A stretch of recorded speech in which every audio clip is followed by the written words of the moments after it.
Olá pessoal, sejam bem-vindos a mais uma aula de sistemas embarcados. Na aula de hoje aprenderemos os principais conceitos de sistemas embarcados e os tópicos mais relevantes no que diz respeito aos microcontroladores.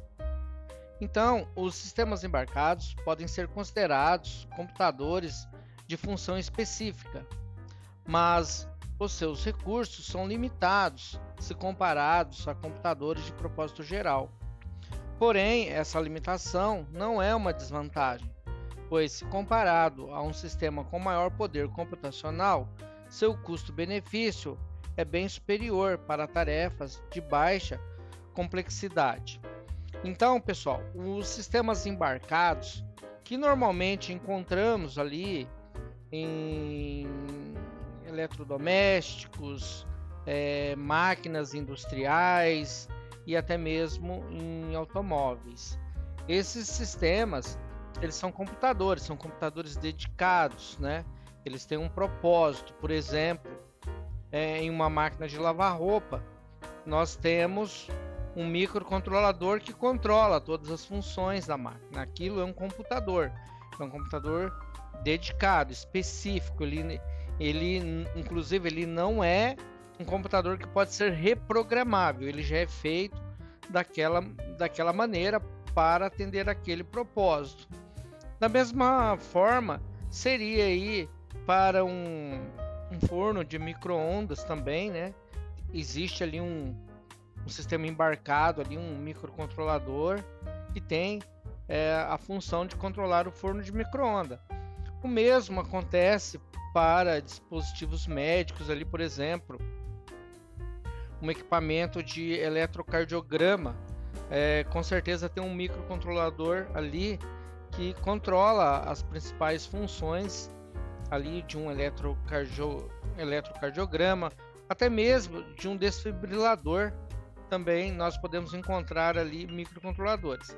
Temos também os microcontroladores, né? Eu estou falando microcontroladores porque quando nos referimos a sistemas embarcados, basicamente estamos nos referindo aos microcontroladores que vamos conhecer com mais detalhes daqui a pouco.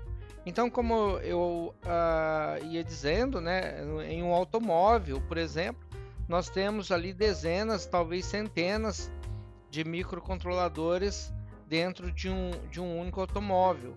Por exemplo, temos ali um microcontrolador que controla o sistema de abertura e fechamento de porta, sistema de ar-condicionado. Para cada módulo, né, que você tem ali dentro de um automóvel, você tem ali um microcontrolador. Com certeza absoluta, devemos ter ali mais de uma dezena de microcontroladores em um único automóvel. E isso se estende também para os equipamentos industriais, né? Então, pega ali, por exemplo, uma máquina de solda, com certeza nós temos ali microcontroladores gerenciando ali as principais operações em uma máquina de solda, tá? E o fato, né, desses microcontroladores serem ali, terem o seu poder computacional muito limitado, isso não prejudica em nada a função dele ali, né? Pois eles têm uma função específica, né? Essa função específica que ele tem não exige assim um poder computacional tão grande assim, ao ponto de você querer utilizar ali um computador comum que iria inviabilizar o negócio. O microprocessador ou unidade central de processamento, também conhecido como CPU, é um dispositivo capaz de ler e executar instruções. Então, o coração, né, de um computador, de um PC, esse que nós temos ali em casa, né, notebook, por exemplo, é o microprocessador. Então, o microprocessador basicamente ele tem um barramento, né? Esse barramento é por onde o microcontrolador ele conversa com o mundo exterior, através do barramento. É o barramento que conecta o núcleo do microprocessador com os periféricos que na grande maioria estão fora do microprocessador, né? Dentro do microprocessador, basicamente nós temos ali os decodificadores de instrução, a unidade de controle, os registradores, que é um tipo de memória, cache que vai dentro do microprocessador. Essa memória ela é bem curta, digamos assim, pois ela tem apenas alguns registradores ali para uso ali nas operações que o microprocessador vai executar. E temos também uma das partes principais aí de um microprocessador, que é a unidade lógica e aritmética, que é onde os cálculos são processados. Basicamente, um microprocessador é isso. Vocês podem observar que ele não tem ali no microprocessador dispositivos de vídeo, dispositivos de comunicação, comunicação serial, comunicação em 2C, esse tipo de comunicação que vamos conhecer daqui a pouco. Não tem conversores, não tem nada, ele só tem a parte de processamento, né? Então, o microprocessador, igual a gente vai ver mais à frente, ele precisa de vários equipamentos ao redor dele para que ele funcione. Já o microcontrolador, que vamos conhecer daqui a pouco, ele é um pouco diferente. Então, dando prosseguimento aqui, no microprocessador, as instruções e periféricos estão externos e devem ser acessados através de pinos de input-output. Então, os pinos de input-output, que de alguma forma estão conectados ao barramento, é por eles que as informações entram e saem de um microprocessador. Já em um microcontrolador, é um dispositivo capaz de ler e executar uma lista de instruções similar ao microprocessador, porém possui vários periféricos internos em seu encapsulamento, como por exemplo, conversor analógico digital, que a gente chama de AD, temporizadores, memória de dados e etc. É como se fosse um computador de uma peça só.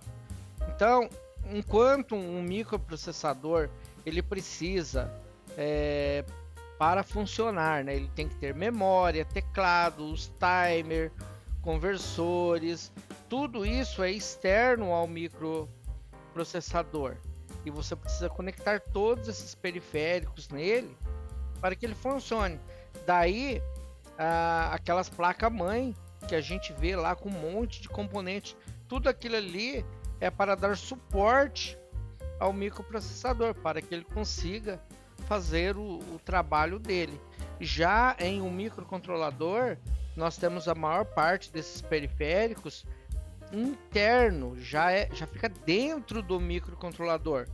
Olha aqui, por exemplo, na direita, nós temos o núcleo dele, né, que é a CPU, a unidade lógica e aritmética, que a gente chama de ULA. Temos também aqui um circuito de comunicação serial, temos a memória, que já fica tudo dentro do microcontrolador, um conversor analógico digital, os timers, tudo isso dentro do microcontrolador. Já no microprocessador é tudo fora. Aí de repente alguém pode estar se perguntando, então por que não se fabrica só microcontrolador, se parece que ele é tão bom assim, ele já tem tudo integrado dentro dele? Não, é que na verdade um microcontrolador ele tem um poder computacional muito limitado, ele é feito já com a finalidade de atender pequenas aplicações. Já um microprocessador, apesar dele não ter os periféricos internamente a ele, ele tem um poder computacional extremamente grande. A arquitetura se refere à forma como o microcontrolador ou microprocessador está organizado. Existem duas arquiteturas que são comumente usadas para microcontroladores: a Harvard e a von Neumann. A arquitetura Harvard possui dois barramentos de dados internos independentes, um para a memória de dados e outro para a memória de instruções. O objetivo desse tipo de construção é deixar o processo mais rápido. A arquitetura de Harvard possibilita otimizar a execução de instruções, pois nela o microcontrolador pode fazer uma busca de dados na memória enquanto executa uma instrução. Veja o diagrama a seguir. Então, nesse diagrama a gente pode dar uma comparada de como é mais rápido essa arquitetura Harvard, que possui 2 barramentos. O fato de ter 2 barramentos, então, ele consegue em um único pulso de clock, né, que é o clock que determina ali as operações que ele está executando. Então, em um único pulso de clock, ele consegue fazer 2 operações, que é buscar uma nova instrução e executar uma instrução. Então, aqui, olha só, nesse quadro nós temos aqui, no primeiro momento, nós temos von Neumann busca e Harvard busca. Então, gastou aqui um pulso de clock. No próximo pulso, nós temos a Harvard executando a instrução 1 e buscando a instrução 2. E von Neumann apenas executando a instrução 1. No próximo pulso de clock, né, nós temos Harvard executando 2, buscando 3. E von Neumann está buscando a 2. Depois, no quarto pulso de clock, von Neumann executa a 2, enquanto o Harvard executa a 3 e busca 4. Depois, passando para o próximo pulso, nós temos von Neumann buscando a terceira instrução, enquanto o Harvard executa a 4 e termina o processo. Para atingir o mesmo objetivo, ele ainda tem que executar a terceira opção, o terceiro comando, depois buscar o quarto comando e por fim executar o quarto comando. Veja que o número de operações que essa arquitetura von Neumann utiliza é muito maior do que a Harvard. Daí então uma das razões pela qual os fabricantes, né, preferem a arquitetura Harvard nos microcontroladores. Um conjunto de instruções é uma lista de comandos que pode ser executadas por um microcontrolador. As instruções são inerentes a cada microcontrolador e as mais básicas são as responsáveis pela leitura e escrita de dados, instruções de controle de fluxo e instruções de repetição. Existem 2 abordagens sobre o conjunto de instruções. O conjunto de instruções complexas, chamada de CISC, e o conjunto reduzido de instruções, chamada de RISC.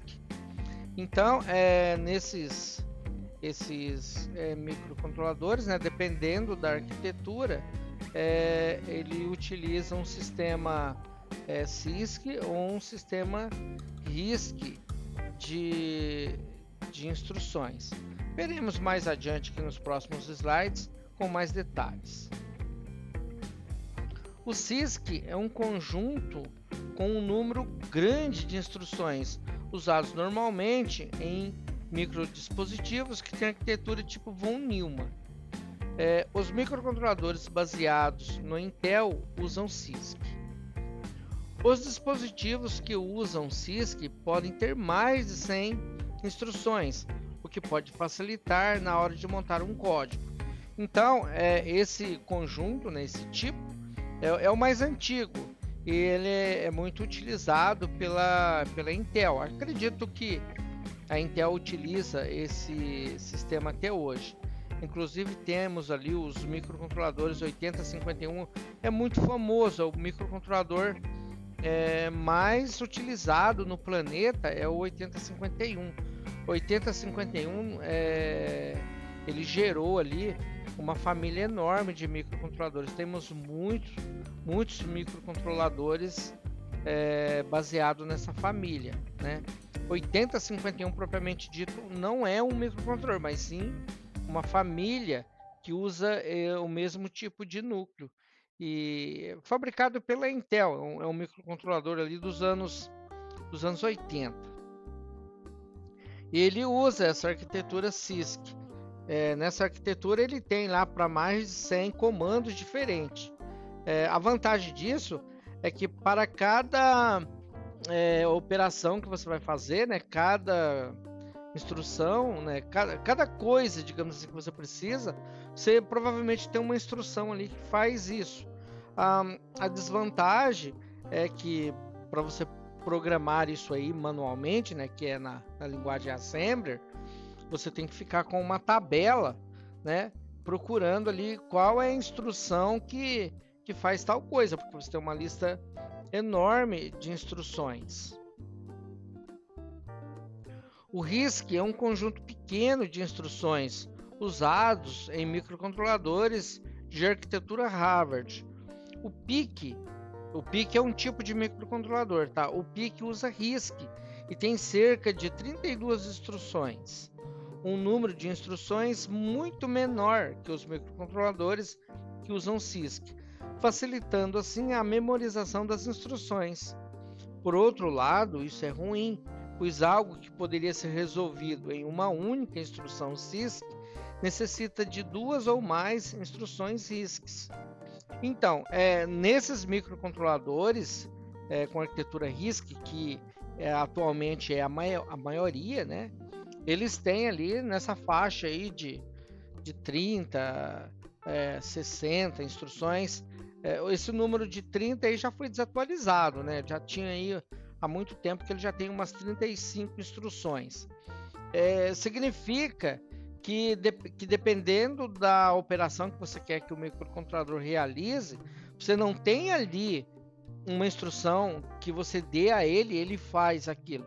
Você tem que montar ali um pequeno programa, utilizando 2 ou mais instruções para que ele faça aquela operação que você gostaria que ele fizesse, como por exemplo, uma comparação ali para comparar se 2 valores é diferente, ou se 2 valores são iguais, ou se um é maior, se o outro é menor. Pode ser que dependendo do microcontrolador você não tenha uma única instrução que faça isso, tem que precisar de mais de uma.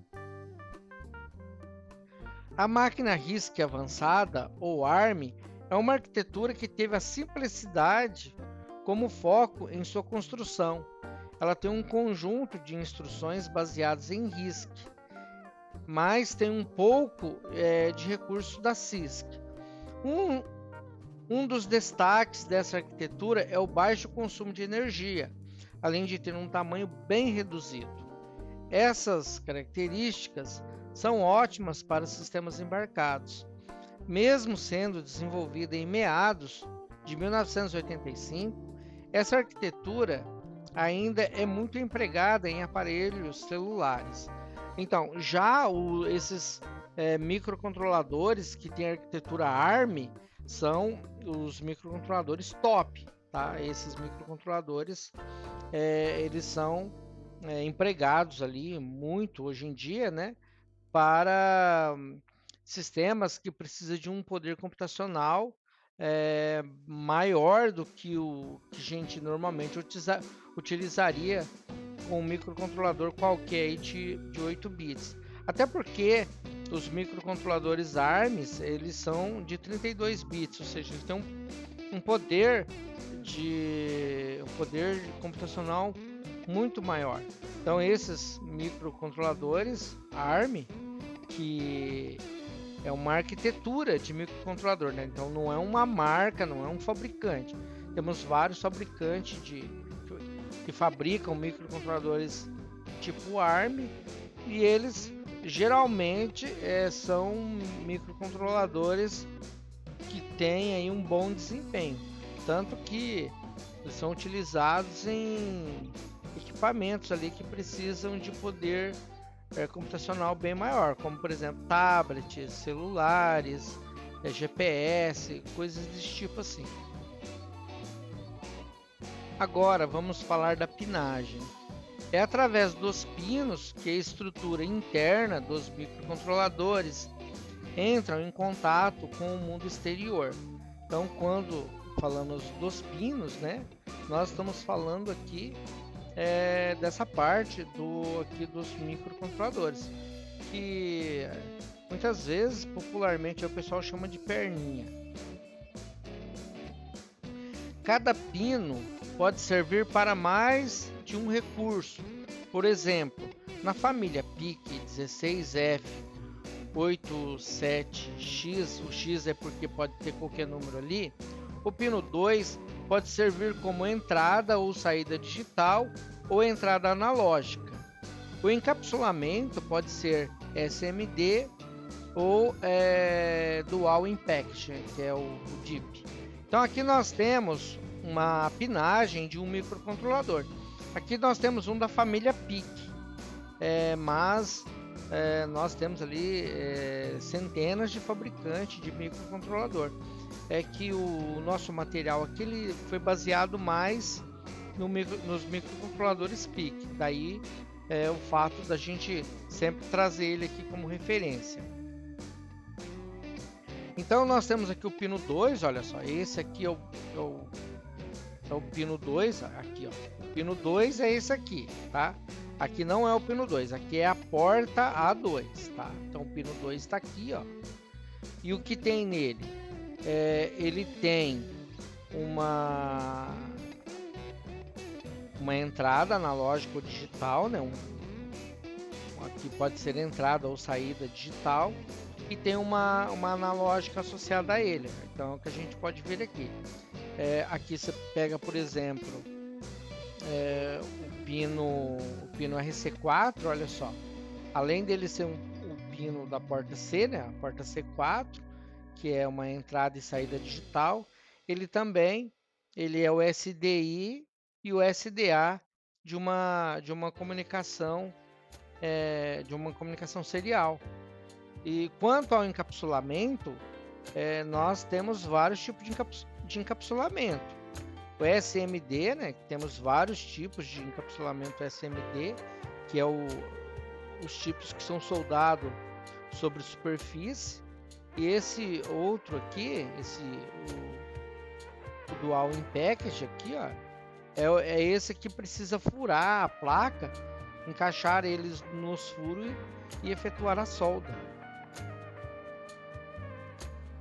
Para que um microcontrolador execute uma instrução, ele precisa receber um pulso, que chamamos de clock. A maioria das instruções precisa de um pulso para ser executada, porém algumas precisam de mais de um pulso. Então, para que o microcontrolador faça as operações dele, né, ele precisa receber um sinal, né, um pulso de clock, é como se fosse o coração dele. E a cada pulso de clock, ele executa uma operação, né? Em algumas situações, ele precisa mais de um pulso para executar uma única instrução. Tem instruções que utiliza mais de um pulso, como por exemplo as instruções que dá salto, né? Faz o programa saltar de uma posição de memória para outra. Alguns modelos de microcontroladores já têm um oscilador interno. Para maior precisão, pode ser usado um componente piezoelétrico de precisão externo. Comercialmente, esse componente é chamado de cristal e deve ser ligado como mostrado na imagem. Então, sim, vários microcontroladores, né, que nem, por exemplo, os PICs, os AVR, né, que são os Atmel ali, a qual o Arduino utiliza, né, que nós vamos conhecer mais adiante.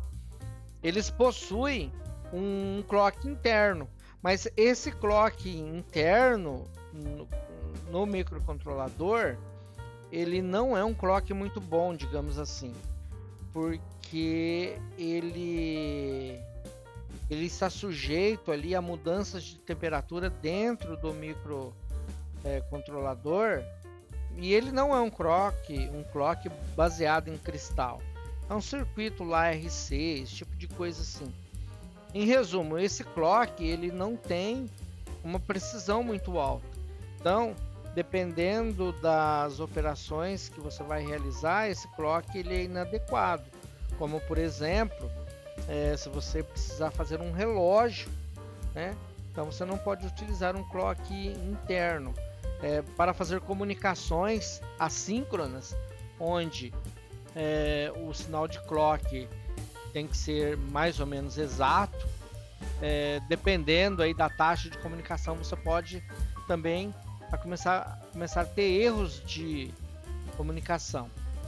Daí então, quando a gente precisa de uma precisão maior, a gente utiliza os cristais externos, que são esses aqui, né? O microcontrolador, por exemplo, que tem lá na plaquinha do Arduino, tem um clock de 16 MHz, né? Geralmente, essa aqui é a configuração de instalação do clock na maior parte dos microcontroladores, né? Então eles têm lá 2 pinos, escrito oscilador 1, oscilador 2, e você deve montar o cristal acompanhado de 2 capacitores aqui. Geralmente esses capacitores eles ficam entre 15 e 22 picofaraday, mas isso varia muito de microcontrolador para microcontrolador e depende muito da frequência também do cristal. Mas de qualquer forma, essa é uma informação que está disponível no datasheet do microcontrolador. Então sempre que você for utilizar um microcontrolador, você deve fazer a consulta no datasheet, porque o datasheet ele é a planta, né, do microcontrolador, é o manual de instruções dele. É ali que está todas as informações que você precisa saber sobre o microcontrolador. Cada modelo de microcontrolador tem seu próprio esquema de ligação, que deve estar discriminado no datasheet. Os cristais são vendidos com informação de frequência. Quanto maior a frequência do oscilador, mais rápido ele executa suas instruções. Porém, o microcontrolador tem um limite máximo de frequência que consegue suportar. Ele irá variar de acordo com o modelo. O PIC 18F4455 suporta até 48 MHz e o Atmega 328 suporta até 20 MHz. Então, cada modelo de microcontrolador ele tem uma frequência específica, tá? De operação. Vale lembrar aí, pessoal, que os microcontroladores da família PIC, tá? Todos os PICs, ele sempre divide o clock por 4, tá? Então, nesse caso aqui em particular, nós temos ali internamente, né? Esse PIC aí, ele opera em 12 MHz, enquanto o Atmega, ele não tem esse fator de divisão, ou seja, ele opera em 20 MHz. Pode parecer aqui, você olhando, que o PIC é mais rápido, mas não é. O Atmega ali, ele é mais rápido que o PIC, pois ele opera numa frequência maior. Geralmente, os microcontroladores são alimentados com 3,3 volts ou 5 volts, mas existe uma tolerância de sobretensão que o microcontrolador pode suportar sem se danificar. Geralmente, fica em torno de 10%.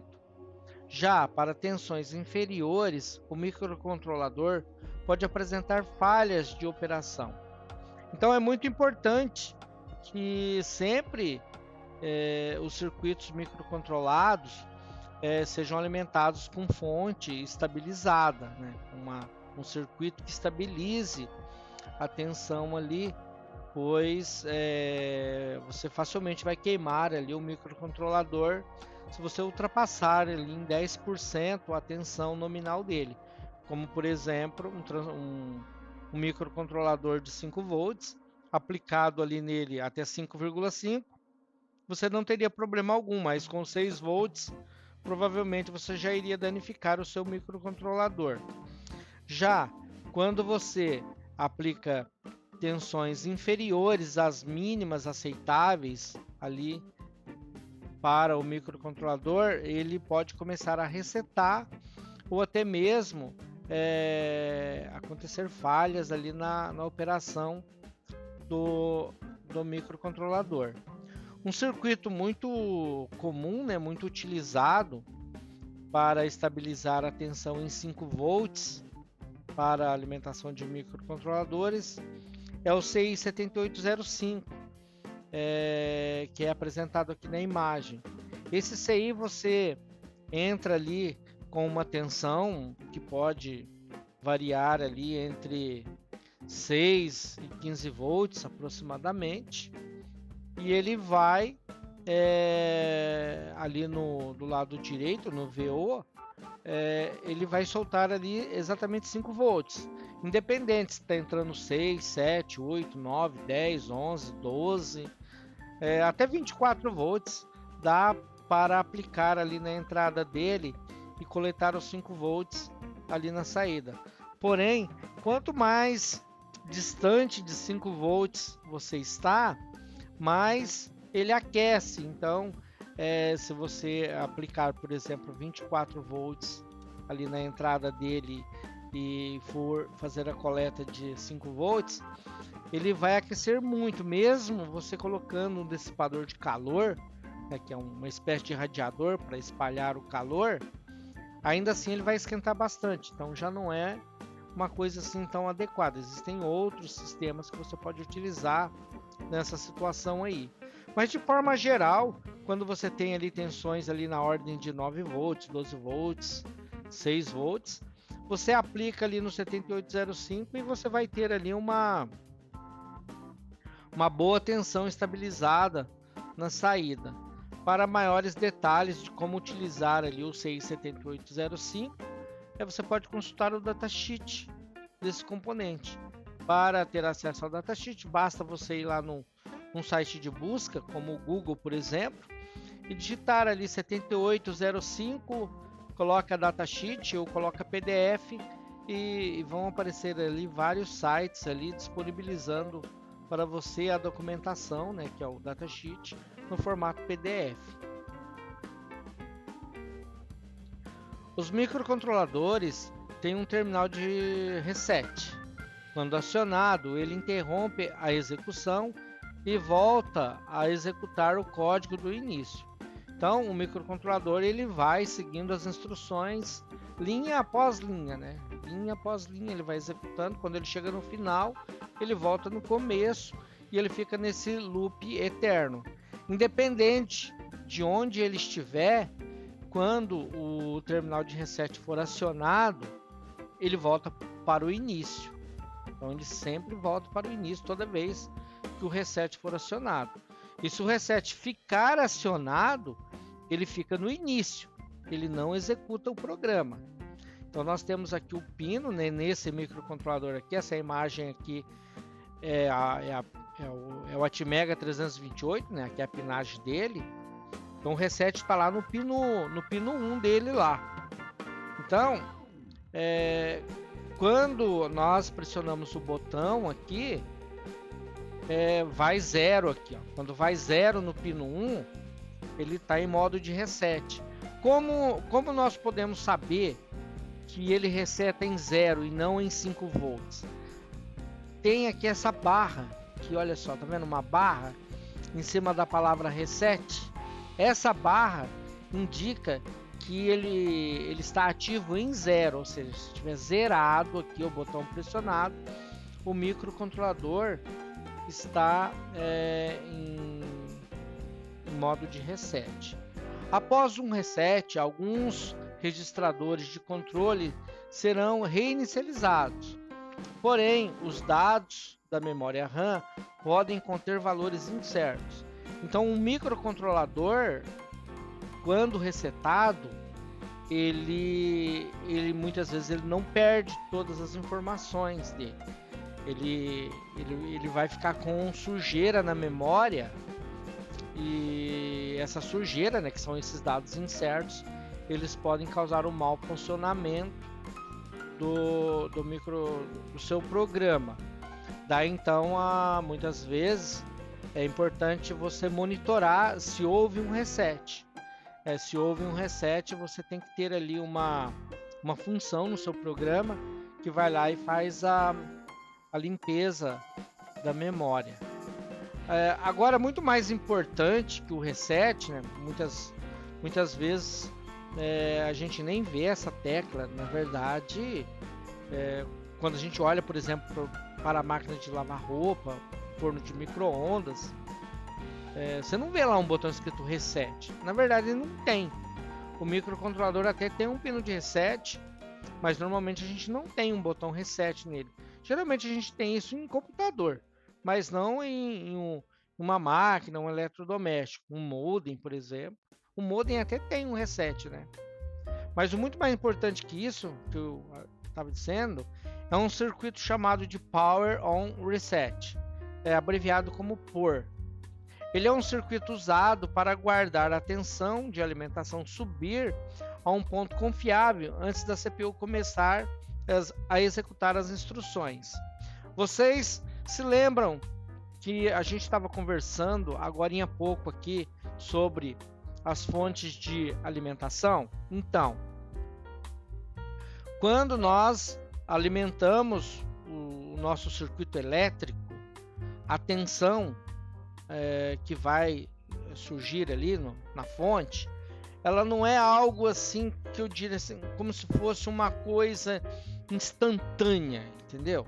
A tensão elétrica, ela mais ou menos que decola, igual um avião, vai decolar, né? Um avião, quando vai decolar, ele está lá no solo, ele decola, ele leva um tempo até ele atingir a altitude de cruzeiro dele, onde ele vai fazer o voo. As fontes de sistemas eletrônicos é bem parecido. Quando você dá a partida em uma fonte, a tensão de 5 volts, vamos supor que seja 5, ela não surge instantaneamente. A tensão ela vai subindo gradualmente, como se fosse uma rampa. Nem sempre é uma rampa, mas para o nosso exemplo que vamos imaginar que seja, ela vai subindo e vai ganhando potência, vai ganhando cada vez mais potencial elétrico. O microcontrolador ele não espera a tensão atingir o ponto de equilíbrio para começar a trabalhar. Assim que ela atinge um valor mínimo, ele já começa a fazer as operações. É aí que entra o problema, olha. Ele começa a operar com tensão inferior. Aí o que ele começa a fazer? Ele começa a cometer falhas. Ele começa a fazer operações errôneas, escrever valores onde não devia. E inclusive temos o clock também, né? O clock depende de uma tensão estabilizada para entrar em operação. Sendo assim, o clock também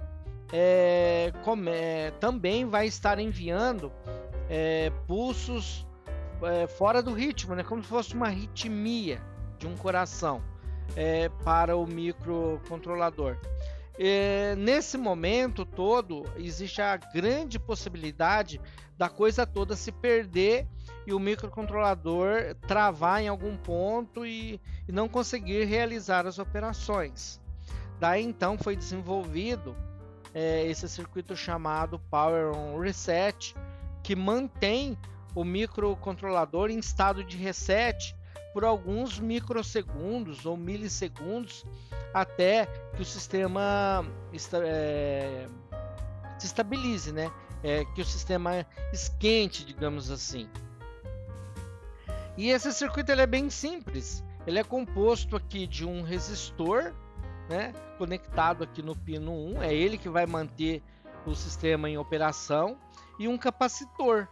Esse capacitor aqui, no primeiro momento, ele vai estar descarregado. Então, quando você energizar o sistema e a fonte começar a subir a tensão, esse capacitor aqui ele vai estar fechando uma espécie de curto-circuito no pino de reset com terra, olha só.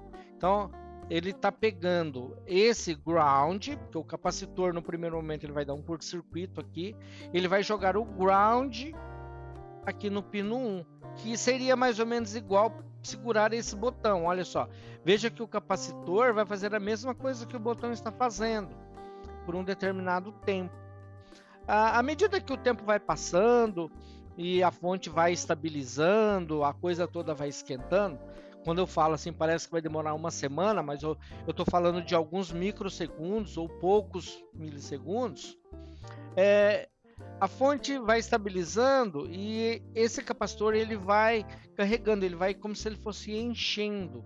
E quando ele atinge ali um valor mínimo, né, ele libera o pino de reset. Quando ele chega a liberar o pino do reset, todo o sistema já está estabilizado com 5 volts. Daí o microcontrolador ele começa a executar as instruções dele livre de qualquer problema. Então, esse circuito parece assim, ser um circuito extremamente simples, mas é um circuito extremamente importante. Caso vocês montem algum sistema embarcado e porventura não coloque aí esse sistema de Power On Reset, certamente vocês terão problemas, tá? Basicamente o circuito é só um capacitor, porque o resistor sempre tem que ter ali esse resistor, né, para manter o microcontrolador funcionando. Então basta adicionar ali o capacitor que o Power On já está ok. O botão não precisa, tá? O botão é algo totalmente opcional. Quando um microcontrolador irá fazer uma leitura de um dispositivo, estamos falando de entrada. O sinal do sensor de temperatura será lido pelo microcontrolador. Então, o sensor é um dispositivo de entrada.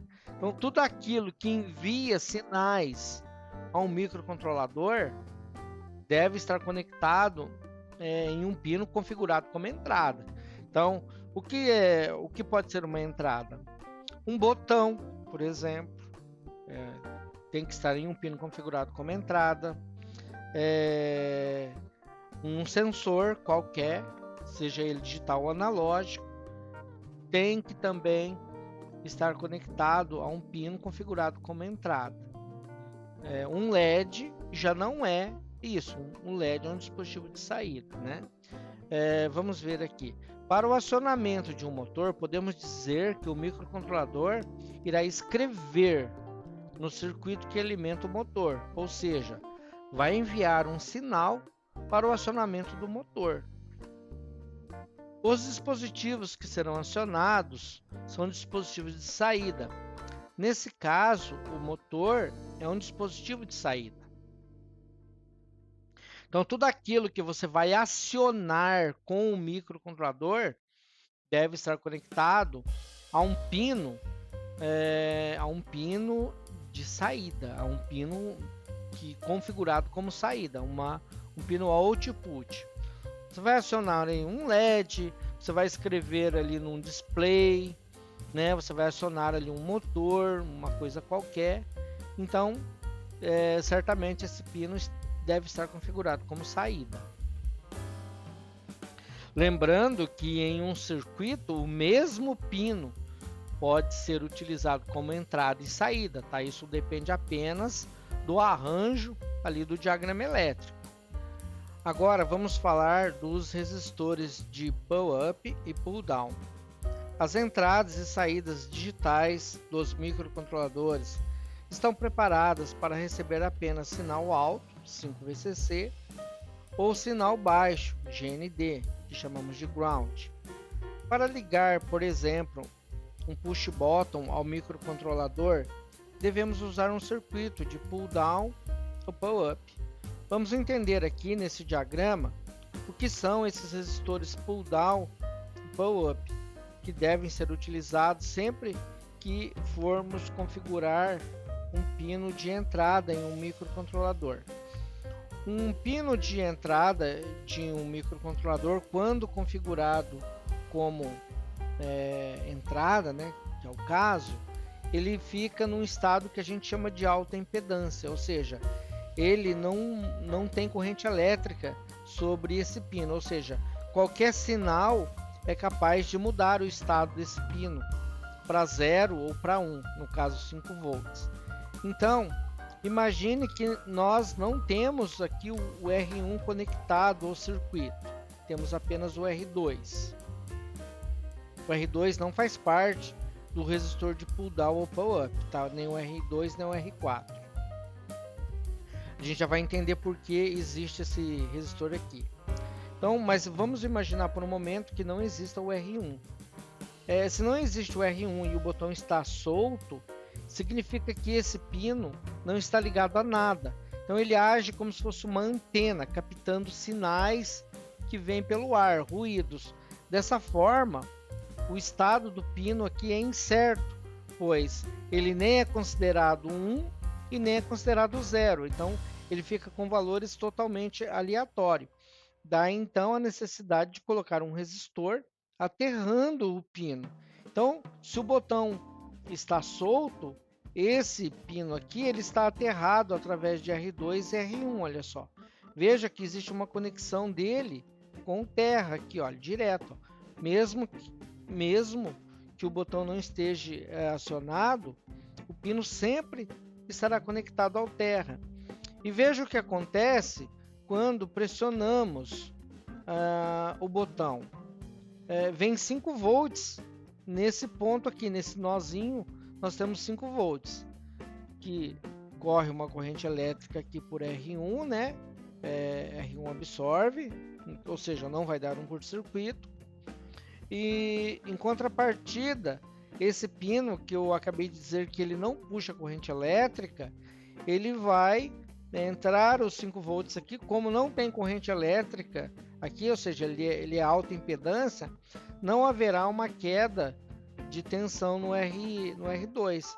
Dessa forma, vindo 5 volts aqui para a entrada do pino 2.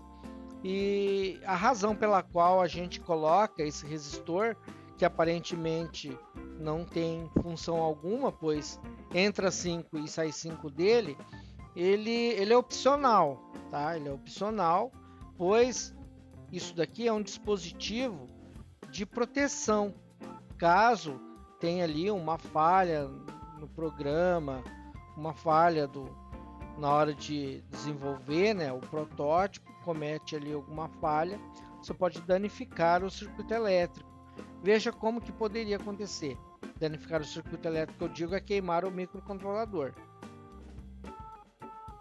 Imagine, numa condição de erro, né, que uma pessoa está pressionando esse botão aqui, ou seja, ele está colocando 5 volts aqui, com corrente alta, porque não tem um resistor que limita a corrente, né? E equivocadamente você escreve lá no seu código que esse pino vai ser uma saída e ele vai estar em nível lógico 0. Quando nós colocamos nível lógico 0 em um pino, nós não estamos desligando o pino, nós estamos colocando o pino em estado de terra, ou seja, o ground vai para aquele pino. Então, se numa falha, num erro, você colocou 0 aqui, configurou o pino como saída, pôs 0 nele, e alguém está pressionando o botão aqui, ou o sensor, e ele está mandando 5 volts, vai dar um curto-circuito nessa entrada do microcontrolador, e você vai perder o microcontrolador. Na maioria das vezes perde o microcontrolador inteiro, tá? Não é apenas o pino que queima. Às vezes pode queimar o pino, mas na maioria das vezes queima ele todo, aí você já toma um prejuízo. Então esse carinha aqui, né? Quando você pressiona o botão, ele dá 1 aqui na entrada, quando você solta, ele dá 0. O pull down é exatamente a mesma coisa invertida, tá? A mesma situação, só que o inverso. Vamos analisar aqui o fato. Olha, ele tem um resistor de proteção e o outro resistor que chamamos aqui de pull up. Quando ninguém está pressionando o botão, ele está diretamente conectado aos 5 volts. Esse símbolo aqui, olha só, dessa setinha para cima, significa 5 volts, tá? Então aqui representa aqui que é o VCC 5 volts. Então, como não tem ninguém pressionando o botão, olha só, ele joga 5 volts. Alguém pressionou o botão, ele joga o GND aqui, a corrente flui através do R3, né? Ou seja, não dá um curto-circuito, porque aqui ele limita a corrente. E a mesma coisa acontece aqui, olha, como não tem corrente elétrica nesse pino, né? Ele é alta impedância, vai entrar o GND e vai sair GND do outro lado aqui, ó. Então, esse pull up, quando é 0, o botão estacionado. Quando é 1, o botão não estacionado, ou seja, ele trabalha com lógica invertida. O valor de tensão e corrente fornecida pela saída do microcontrolador varia com as especificações do fabricante. Normalmente é de 5 volts, 10 mA. Então um microcontrolador qualquer aí, da família TTL, né, que é esses de 5 volts, normalmente ele não fornece para você muito mais do que 10, 20 mA por pino. Na verdade, você não deve drenar muita corrente ali dos pinos do microcontrolador, senão você pode causar ali a sobrecorrente desses pinos ali e por fim acabar queimando ali o seu microcontrolador. Então é sempre bom limitar bastante ali a capacidade de corrente que você drena do pino do microcontrolador. Mas se você tem, por exemplo, ali 5 volts e 10 mA, como fazer para acionar, por exemplo, uma lâmpada de uma casa, abrir e fechar um portão, ligar um motor elétrico de um ventilador? Então, para isso nós precisamos montar alguns circuitos como se fossem amplificadores, que são os condicionamentos de sinal, né? Veja aqui o exemplo. Então, para ligar um motor de 12 volts a um microcontrolador, é necessário fazer o condicionamento do sinal, ou seja, criar um circuito que forneça a tensão de saída desejada de acordo com a entrada. Então aqui nós temos um circuito, existem outras formas também, né, mais seguras de fazer isso. Aqui, por exemplo, nós não estamos utilizando nenhum tipo de acoplamento óptico, que a gente vai estudar isso futuramente, né, para fazer o acionamento. Então nós aplicamos um sinal elétrico aqui nesse transistor. Esse transistor ele age como se fosse uma chave eletrônica e faz o acionamento do motor elétrico. Então quando eu aciono esse pino aqui, eu puxo aqui uma quantidade muito pequena de corrente elétrica que faz o acionamento desse transistor e esse transistor faz o acionamento do motor. A mesma situação acontece aqui nesse relé. Quando eu aplico um sinal de 5 volts aqui, eu aciono esse transistor e esse transistor faz o acionamento do relé.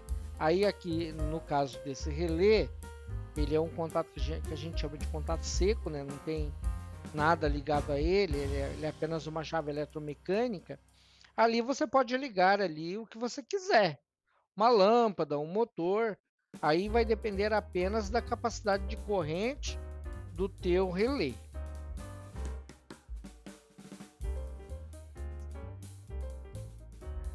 Agora vamos falar da memória de programa. A memória de programa mantém os dados mesmo quando o sistema é desligado. Ela é chamada de ROM, memória apenas de leitura. É nela que o código fica armazenado. E existem algumas tecnologias para a fabricação que possibilita ou não a regravação. OPT, uma vez gravada, não há como apagar ou subscrever. EPROM, é possível apagar através de luz ultravioleta. E Flash, é possível escrever e apagar muitas vezes. É o tipo de memória ideal para prototipagem. Então, esse tipo de memória funciona da seguinte forma: quando um produto ele já está bem desenvolvido, que não tem a mínima possibilidade de você ter que fazer uma atualização no firmware dele, a gente chama de firmware, o aplicativo que roda dentro do microcontrolador, nós chamamos de firmware. Quando não há a mínima possibilidade de fazer isso, de fazer uma mudança nisso daí, e você vai fabricar isso em larga escala, talvez esse tipo de memória, chamada OPT, seja mais adequada, pois ela tem um custo mais reduzido, né? E uma vez gravada, não há mais como atualizar, né? Acredito até que esse tipo de memória deve estar caindo em desuso na atualidade, pois atualmente quase tudo em algum momento acaba tendo algum tipo de atualização. E temos a memória EEPROM, que também é uma memória que já não está mais em uso, é uma memória muito antiga, utilizado aí na década de 80, usava demais, acredito até que nos anos 70 usava. Toda memória, quase toda memória que tinha, né, gravar e regravar, era uma memória EEPROM. Por exemplo, os videogames, antigamente, os Atari, eles tinham os cartuchos de memória deles lá, onde tinham jogos, e esses cartuchos, eu me lembro, eu era criança ainda, nessa época, eu abri os cartuchos e eu via lá a memória, e eu sei que é a memória EEPROM, porque em cima dela tem uma janela de vidro, e você consegue olhar dentro dela. Aquele vidro que tinha na memória EEPROM, vocês podem até dar uma googada depois aí para ver qual é a cara dessa memória. Ela tem uma janela de vidro e você consegue ver dentro dela. Por ali entra a luz ultravioleta e apaga a memória, né? Então, quando você quer apagar ela, você expõe ela à luz ultravioleta e ela apaga e você pode gravá-la novamente. E por fim tem a tecnologia, né, de memória flash, que é basicamente a memória utilizada aí nos SSD, nos pendrive, usa uma tecnologia similar a essa daí, onde você pode gravar e regravar eletricamente, muitas vezes ali as informações da memória.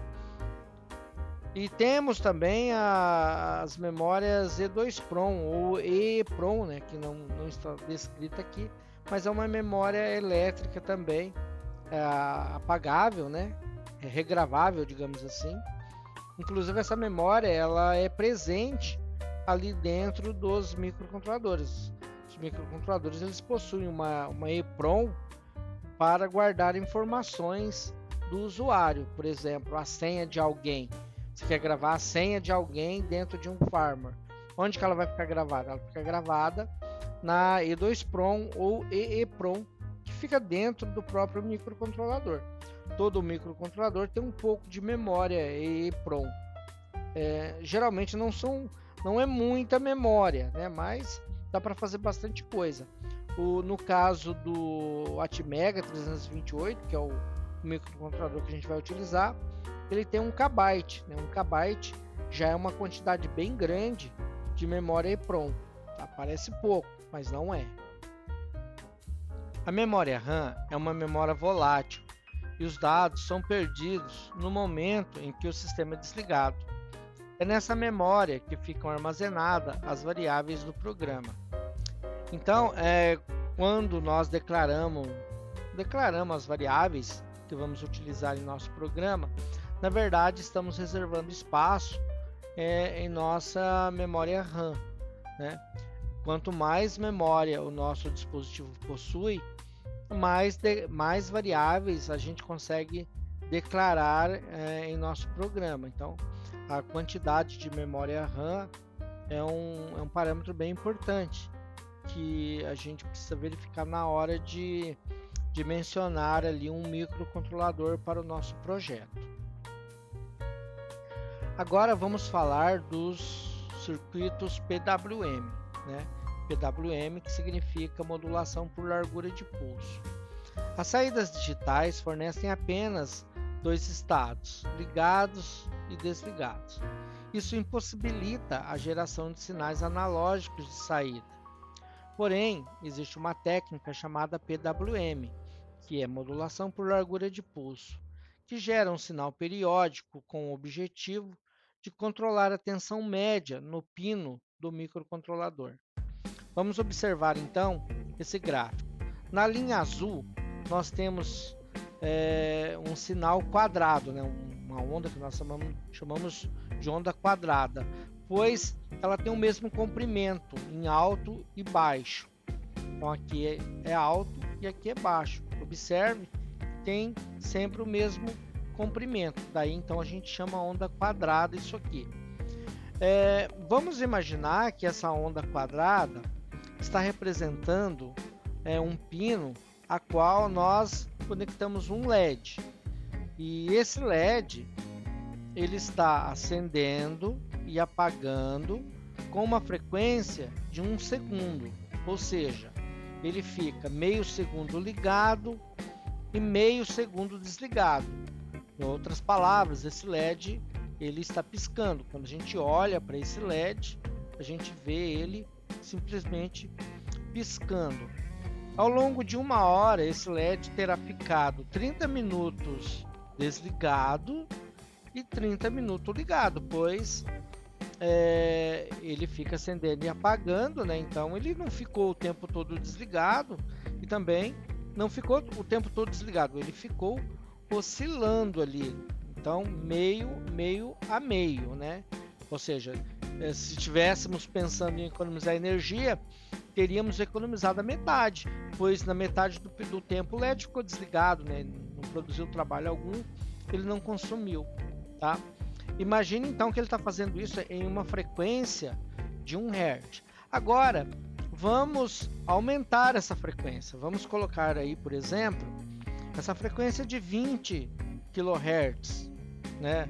Ou seja, 20 mil vezes por segundo, ou mesmo 1 kHz apenas, né? Vamos colocar ali 1000 vezes por segundo. Se esse LED estiver acendendo e apagando 1000 vezes por segundo, é óbvio que nós não veremos esse LED acender e apagar. Quando a gente olha para esse LED, ele não vai estar aceso 100%, mas ele também não vai estar apagado 100%. O que nós veremos é um LED meio aceso, pois ele está acendendo e apagando. O que a gente vai ver ali, o que os nossos olhos verão, é a média. E a média é 50%, 50% aceso e 50% apagado, né? Então é assim que o PWM consegue controlar o nível de tensão de um pino, ligando e desligando ele bem rápido, de forma que cria um valor médio ali. E daí então o sinal ele pode ser igual tá o amarelo aqui, né, que é 75% do tempo ligado e 25% do tempo desligado. Aplicando aqui esse exemplo ao LED, nós veríamos o LED quase todo aceso dessa vez e pouquíssimo apagado, né? Pois na maior parte do tempo ele fica ligado e não desligado. Já na linha rosa inferior, nós temos uma situação oposta. Nessa linha rosa nós temos o LED 75% do tempo desligado e 25% do tempo ligado, ou seja, na maior parte do tempo esse LED está desligado, a gente vê ele muito pouco aceso. Sendo assim, nós conseguimos aumentar e diminuir ali a luminosidade do LED, o brilho do LED, conforme nós modulamos ali o nosso sinal PWM. Os valores que nós podemos colocar ali no nosso PWM, ele vai de 0 a 100%, ele pegando todos os valores. E o PWM, por exemplo, ele tem lá uma resolução, digamos assim, né? Aqui no caso do microcontrolador do Atmega, que a gente vai utilizar mais adiante, é de 1 byte. Ou seja, o PWM vai de 0 a 255. Que é uma variável de 8 bits, né? Ele abrange esse range. Então, controlando, por exemplo, o brilho de um LED, a velocidade de um motor, por exemplo, nós podemos controlar ele de 0 a 100%, né? Que a gente controla, ou a resolução ali, né? Que vai da variável, que é de 0 a 255, sendo 0 desligado e 255 com o valor máximo ligado. Ainda falando sobre o PWM, a porcentagem da relação entre a largura de pulso e o período é conhecido como duty cycle né? E o duty cycle ele é igual a 100 vezes PW dividido por T. Sendo que o valor médio, que é o que realmente nos interessa, é o valor de pico, que é o valor da tensão, no nosso caso 5 volts, vezes o duty cycle dividido por 100. Aqui então nós temos um pequeno exemplo, olha só. Então aqui nós temos o exemplo que eu citei agora há pouco, né? Numa onda de 50%, nós aplicando essa fórmula aqui, que seria 5 vezes 50 dividido por 100, dá 50%, né? Vamos abrir aqui a calculadora para fazer certinho essa conta. Aqui então nós temos a calculadora, deixa eu dar um clear aqui.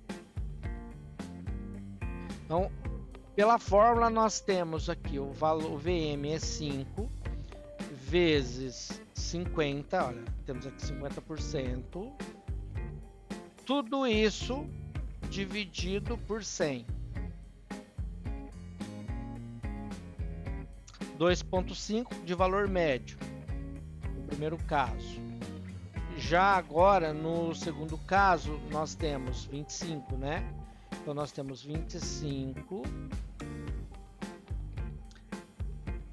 vezes 5, não importa a ordem, dividido por 100. Olha só, nós temos aqui então um valor médio de 1,25, tá? A frequência é uma outra situação. A frequência a gente calcula, configura no microcontrolador. Geralmente as frequências que a gente utiliza é de 1 kHz para cima, tá? Mas as ideais mesmo ali seria na faixa de 20 kHz, né? Porque 20 kHz é uma frequência ultrassônica e então ela não é audível. Então, quando você tem alguma coisa ligando e desligando com frequências abaixo de 20 kHz, o ser humano pode acabar ouvindo um ruído e se sentir incomodado com esse ruído. Então a gente sempre procura, quando está fazendo esse tipo de modulação PWM, coisas desse tipo assim, sempre procura frequências acima de 20K, que são frequências que o ser humano não ouve, né? Exceto crianças ali, tem uma capacidade um pouco melhor, mas os adultos já não ouvem mais ali frequências acima de 20 kHz. Mais um exemplo aqui, né, antes da gente desligar essa calculadora. Nós temos aqui uma outra situação que é de 75 vezes 5 volts dividido por 100. Vamos dividir por 100 mais uma vez. E nós temos aqui 3,75. Poderíamos ter ali, então, qualquer valor aqui que não faria diferença alguma. Então, assim, nós calcularíamos o valor médio aqui no nosso PWM. Agora vamos conhecer os conversores AD. O conversor analógico digital, também conhecido como ADC, faz a conversão de um sinal analógico em um sinal digital, atribuindo valores discretos, valores não contínuos. A quantidade de valores discretos depende da resolução do ADC. O PIC 16F877 e o Arduino Uno tem ADC com resolução de 10 bits, ou seja, tem 1024 valores possíveis. Aqui embaixo nós temos um gráfico, um desenho que representa como um sinal ele entra em um ADC no interior de um microcontrolador. Então, em primeiro lugar, nós temos o nosso sensor, que pode ser, por exemplo, um sensor de temperatura, um sensor de vibração, qualquer coisa nesse sentido assim. Esse sinal dessa grandeza que estamos medindo é injetado no transdutor e o transdutor vai pegar esse sinal, pode ser, por exemplo, uma umidade, e converter em um sinal elétrico que vai variar proporcional de 0 a 5 volts. Esse sinal, então, é injetado na entrada do nosso conversor analógico digital, que fará a conversão desse sinal elétrico para um valor numérico, e esse valor numérico ele pode ser armazenado, processado, calculado, enfim, feito qualquer operação matemática com ele. Observe como funciona a resolução de um conversor de um conversor ADC. Aqui nós temos um exemplo aqui, né, de um conversor com resolução de 4 bits. 4 bits não é um conversor que sirva para alguma coisa, ou seja, ele tem uma resolução extremamente baixa. Vamos imaginar aqui então esse conversor de 4 bits que dá 16 possibilidades. Então ele seria assim, vamos abrir a calculadora novamente aqui. Esse conversor ele está pegando aqui 5 volts, né, que é a nossa tensão, vai de 0 a 5, está dividindo pelo número de possibilidades que o nosso conversor tem, que no caso de 4 bits ele tem 16, né? Nem existe um conversor de 16, é muito baixo, tá? Olha, dá 0,31 volts, ou seja, dá 312,5 milivolt cada degrau aqui da nossa escadinha.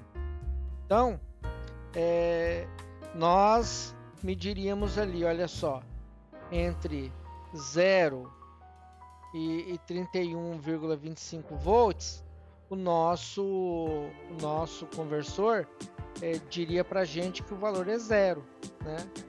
E somente quando passasse de 31,25 que o nosso conversor diria que a leitura é 2, de forma que quando a leitura fosse 5, o nosso conversor iria nos informar que o valor que ele está lendo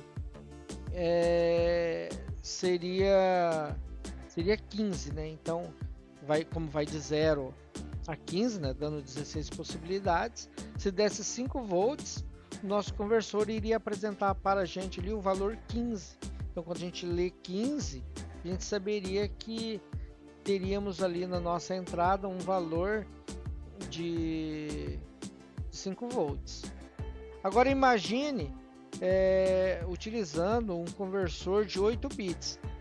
Não é o ideal ainda, muito longe do ideal, mas já é uma condição bem melhor. Ou seja, nós pegamos cada degrau desse daqui e dividimos eles por 16 novamente, que seria a mesma coisa de pegar os 5 volts e dividir por 256. Vamos abrir aqui a calculadora novamente.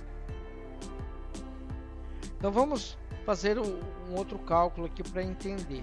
Nós temos agora aqui o nosso conversor que é 5 dividido por 256. Olha lá, deu 0,0195325 volts. Convertendo, né, que é multiplicando isso aqui por 1000, nós transformamos em milivolt. Fica mais fácil de ler. Então nós temos aqui, olha só, 19,53125 milivolt cada degrau. Então veja que a escadinha já ficou com os degraus bem mais pequenininho, que seria como dividir cada degrau desse aqui por 16, ó. Olha só, quer ver? Vamos fazer um teste aqui, ó. Ponto 3125 dividido por 16. Olha lá, tá vendo? Ó, vezes 1000. Vou multiplicar por 1000 aqui. Olha lá, deu 19,5325, 125. Então, quando nós pegamos 256, nós estamos dividindo isso daqui, é como se dividisse cada degrau desse daqui por 16. Agora, vamos ao caso ali do microcontrolador, no caso, o microcontrolador que tem ali configurado no Arduino, ele tem conversor de 10 bits. Então, esse conversor de 10 bits, ele seria como você dividisse esse espaço aqui, olha, por 256 vezes. Vamos ver quanto que ficaria aqui. Então, vamos fazer o mesmo cálculo, tá? Colocando 5, só que agora é dividido por 1024. Por 1024, né? Esse daqui é o valor de cada degrau. Vamos multiplicar por 1000 para converter isso aqui para milivolt, tá? Olha só, então em um conversor de 10 bits, nós temos aqui 4,8828 milivolt cada degrau. Então já é uma escadinha aqui, digamos assim, já bem mais linear, né? Então quanto mais bits tem o nosso conversor, mais linear, mais liso é essa medição que ele faz aqui, olha só. Da conversão, né, numérica entre o valor elétrico e o valor que de fato vai ser armazenado ali. Então, quando você tem pouca resolução, você vai perdendo ali, vai ficando muito grosseiro a sua leitura. Valores de 10 bits já são aceitáveis, tá? São bem aceitáveis, mas ainda são relativamente baixos. O mais ideal, assim, digamos assim, né, é que tivéssemos ali trabalhando com conversores de 16 bits. Já um conversor de 16 bits, assim nós teríamos assim algo assim muito bom, sabe, bem linear mesmo. Então, no caso seria 5.000, né, 5 volts dividido por 65.536, que é o range de um conversor de 16 bits. Vamos multiplicar isso aqui por 1000, tá? Para converter para mil, vezes 1000, ok? Então, estamos ainda em milivolt. Como estamos trabalhando com um valor extremamente baixo, vamos multiplicar por 1000 mais uma vez para converter esse valor aqui para microvolt. Agora sim, em um conversor AD de 16 bits, a cada 76,2939453125, nós temos para cada incremento 70, vamos arredondar, tá, para ficar mais fácil. Em cada incremento em um conversor de 16 bits, nós temos 76,3 microvolt, tá? Então é micro, que é 1 volt dividido por 1 milhão. Então já um conversor ali de 16 bits é um conversor já muito bom, sabe? Bem linear mesmo. Embora ainda exista conversores com resolução maior do que 16 bits. Agora vamos falar das interfaces de comunicação. Os ART, I2C, SPI, USB, OnWire são alguns exemplos de interface de comunicação. A interface de comunicação é um padrão usado por dispositivos que necessitam compartilhar dados entre si. O padrão estende-se do meio lógico, que são protocolos e dados, ao meio físico, cabos e radiofrequência. Um microcontrolador usa a interface de comunicação, por exemplo, para trocar dados com um computador, um conversor analógico digital, um celular e etc. Os dispositivos envolvidos na comunicação precisam usar a mesma interface para fazer a comunicação. Então, qualquer uma desses protocolos de comunicação pode ser utilizados ali por um microcontrolador para se conectar a outros dispositivos. Pode ser ali, por exemplo, uma memória, um conversor AD, um celular, conforme está no texto, né? Qualquer coisa. Porém, os dois dispositivos têm que estar utilizando o mesmo protocolo, ou seja, Se o protocolo utilizado foi o SPI, então os dois devem estar se comunicando na SPI. Fora os outros parâmetros que têm que ser configurados. A mesma coisa aconteceria com a I2C, o ZART ou qualquer outro protocolo que você venha a escolher para fazer a comunicação. Cada interface tem sua vantagem e desvantagem e próprio modo de fazer a comunicação. As mais usadas são I2C, OnWire, SPI, o ZART e o USB. Todas fazem comunicação serial. Isso significa que os dados são passados sequencialmente, um após o outro.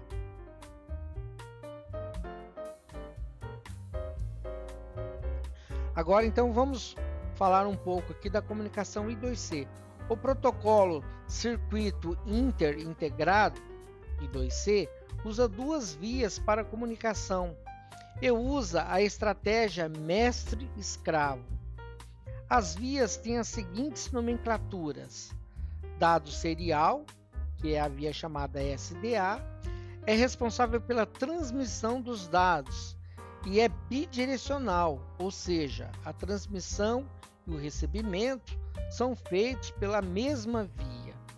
E temos também a via de clock, que é o clock serial, conhecido como SCL, e é responsável pela transmissão do clock.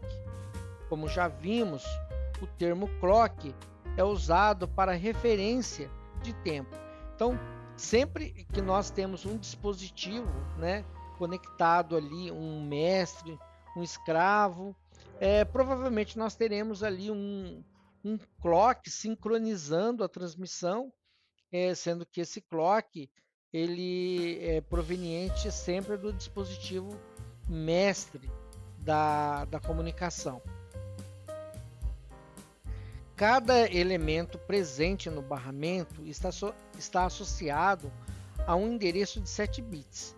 Isso significa que, teoricamente, podemos ter 128 dispositivos anexados a essa interface. Então, aqui nós temos um barramento, chamamos isso aqui de barramento I2C, tá? Então, aqui são os devices, os dispositivos que nós conectamos na nossa rede. Aqui nesse desenho, ele está mostrando que todo mundo é mestre, mas não é mestre.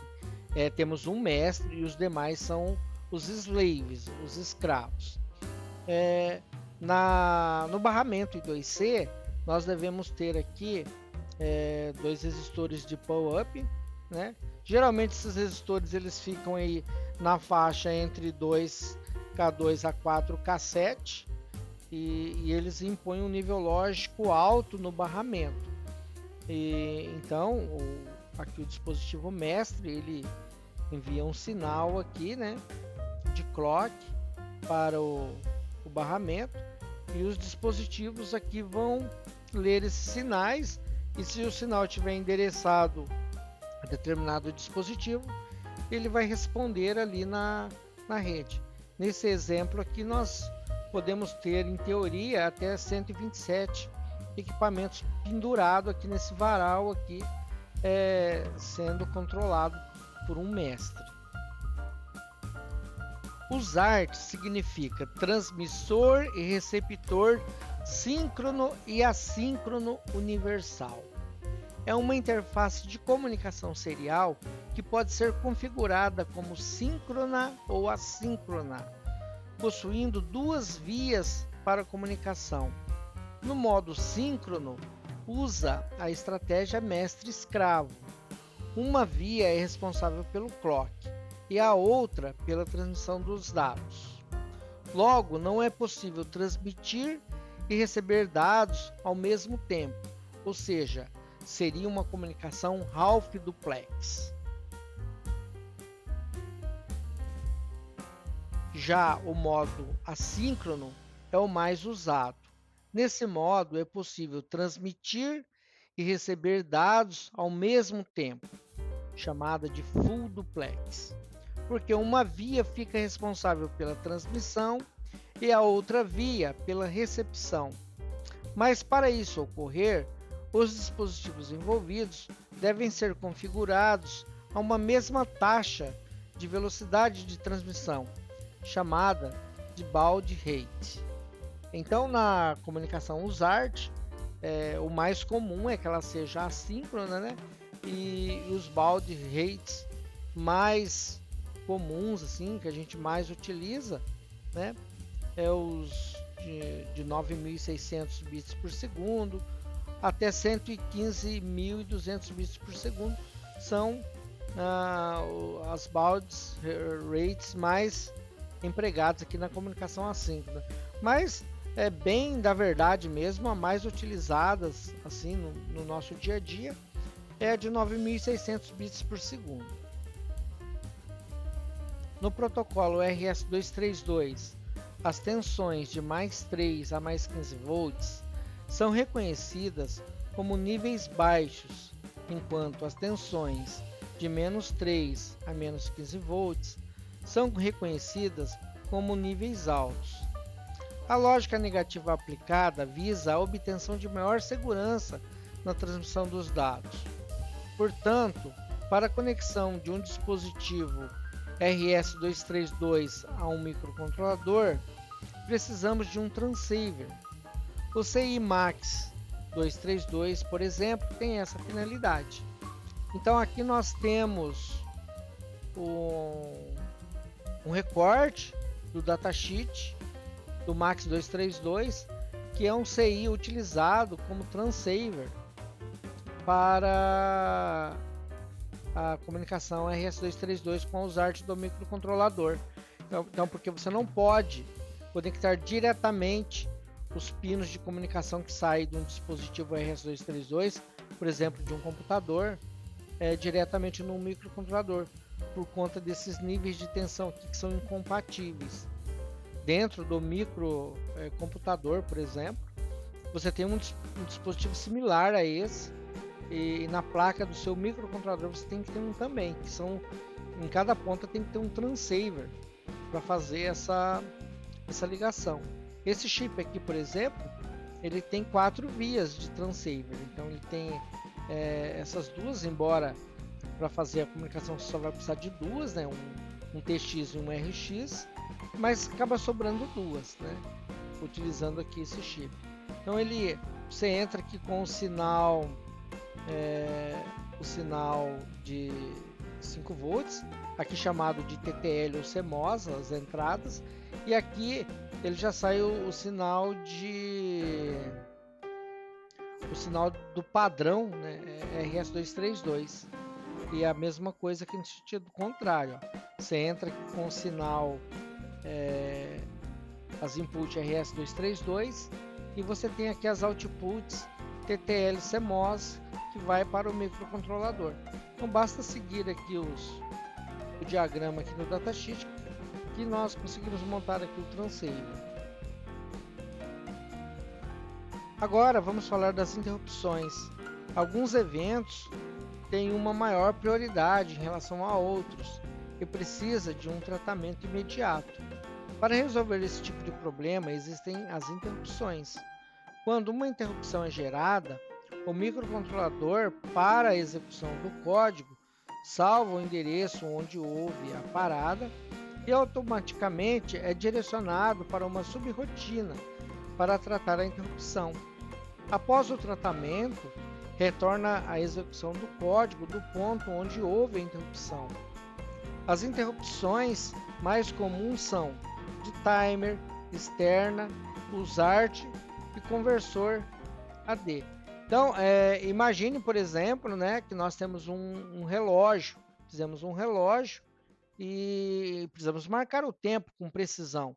Então, uma maneira de marcar o tempo aí com precisão é configurando, por exemplo, uma interrupção de timer para cada vez ali que determinada quantidade de milissegundos passou, ele vai lá e incrementa um contador lá para que você consiga mensurar o tempo ali em segundos, milissegundos, enfim, minutos, horas, da maneira que você estiver precisando. Imagine também que você precisa fazer o tratamento de um dado que chega pela porta serial USART. Então você pode marcar também uma interrupção ali da comunicação. Então, por exemplo, você está fazendo um processamento qualquer ali, verificando entradas, saídas e tal, e um dado chega pela porta serial. E esse dado não pode ficar lá esperando, ele precisa ser lido e tratado. Então você configura uma interrupção para que o seu microcontrolador deixe aquela tarefa que ele está fazendo, que não é prioridade naquele momento, e vá tratar da interrupção. A mesma coisa você pode fazer uma interrupção que nós chamamos de interrupção externa, que é, por exemplo, um pino que você configura lá, e se esse pino mudar de estado, ele deixa lá o que ele está fazendo e vai tratar desse pino. Por exemplo, ali um botão de emergência que foi acionado e configurado num pino de interrupção externa, ele deixa tudo que ele está fazendo e vai tratar lá da emergência porque esse botão foi acionado. Conversor AD também, para quando vai fazer uma conversão ele exige um certo tempo para se fazer uma conversão. Quanto maior é a resolução do conversor AD, mais tempo ele leva para fazer a conversão. Então, você também pode configurar ali uma interrupção para ele deixar de fazer uma tarefa não prioritária para atender ali a interrupção quando a conversão acabou. Então, você tem vários tipos de interrupção, mas vale lembrar uma coisa muito importante, que uma interrupção ela custa muito caro a nível de processamento. Entrar em uma interrupção e sair de uma interrupção demanda muito tempo, pois muita coisa tem que ser feito para o microcontrolador sair do processo que ele está, ir lá da interrupção e depois voltar e recuperar tudo que ele estava fazendo. Todos os registradores, tudo que ele está fazendo, ele tem que salvar, entrar na interrupção, fazer lá o que ele tem que fazer dentro, depois recuperar esses valores tudo para voltar ao trabalho dele. Então, tem situações em que, embora você possa utilizar uma interrupção, não é viável, não é a melhor coisa a se fazer. Então, tem que tomar bastante cuidado com interrupção. Principalmente essas interrupções de timer, interrupção externa, né? Que podem ocorrer muitas interrupções ali por segundo. Isso pode acabar atrapalhando ali o desempenho do teu sistema, podendo até levar a falhas de funcionamento.